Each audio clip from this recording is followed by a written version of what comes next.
Hello everyone. I have another missing Colorado woman for you today. Her name is Terri Ackerman, and she has been missing for 2 years now.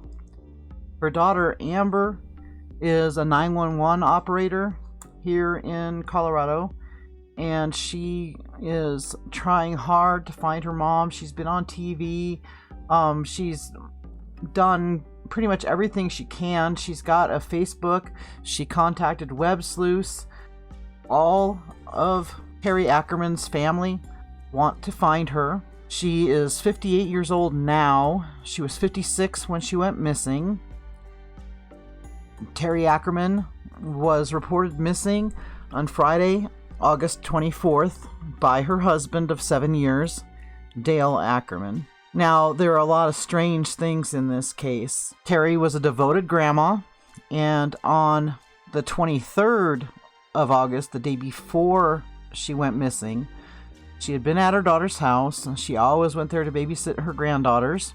She loved her family. Terri does have bipolar disorder, but she had medication for it, and the medication keeps it imbalance. And through experience, I know that just because someone has a bipolar disorder does not mean that they're out of control, especially if they are taking their medication. On August 23rd, Terri was a little teary before she left the house, and she told Amber that she didn't really want to go home, but she did.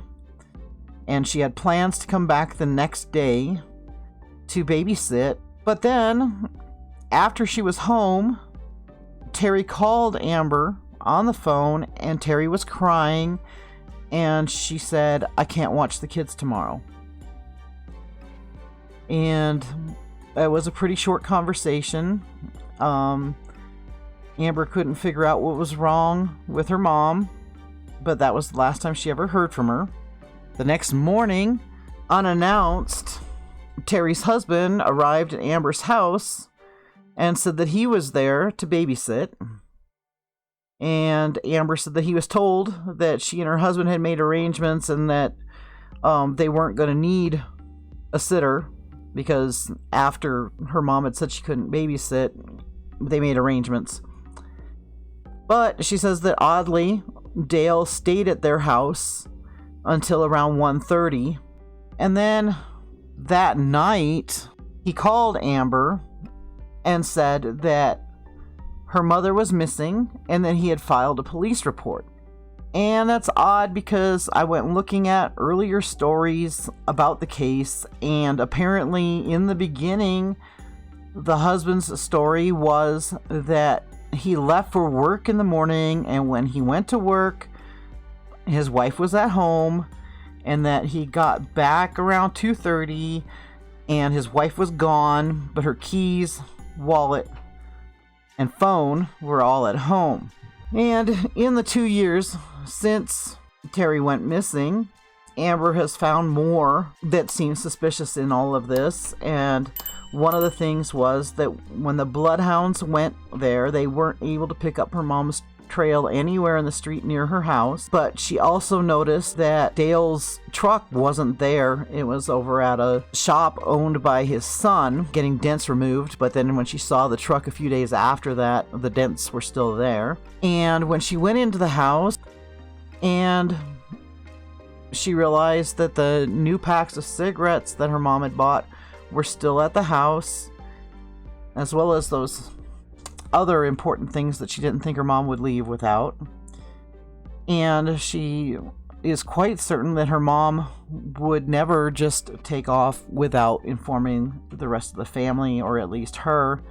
And now that it's been 2 years and no word from her mom, who is a very loving grandma, loving family member, very happy around the kids, etc., and no sign of her, Amber wants answers.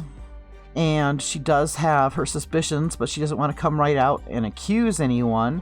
And she feels that her mother's case may have been overlooked in the early days, because her mother's disappearance occurred just 2 weeks after the Chris Watts case broke in the news. So it seems that her mom's case just got eclipsed, although law enforcement is saying that they've done everything that they could do and that it remains an open case, and that they do say it's quite suspicious and they're not ruling out foul play. But there is also the difficulty that because Terri has the bipolar disorder, they at first assumed that she had just taken off and that she would be back. That is quite a difficulty when it's an adult person that goes missing, that quite often it's not taken seriously enough in the early days. And I'm not accusing anyone of dropping the ball on this. It just makes it more difficult to backtrack and figure out what happened to Terri. And I will say that I have looked at Terri's husband's Facebook, and he does post loving messages to his wife, so I don't know what to think of that, but it wouldn't be the first time that someone who had something to do with bad things happening to their partner to act like they're heartbroken over it. Please, if you know anything at all that might lead to finding Terri Ackerman, please call the police at 303-659-1395 or contact Terri's daughter, Amber Carolus. I will put the Facebook for Terri's missing person group in the description. Please share this far and wide. We need to get answers for this family. Thank you for watching Another Day in the Car with JuleZ.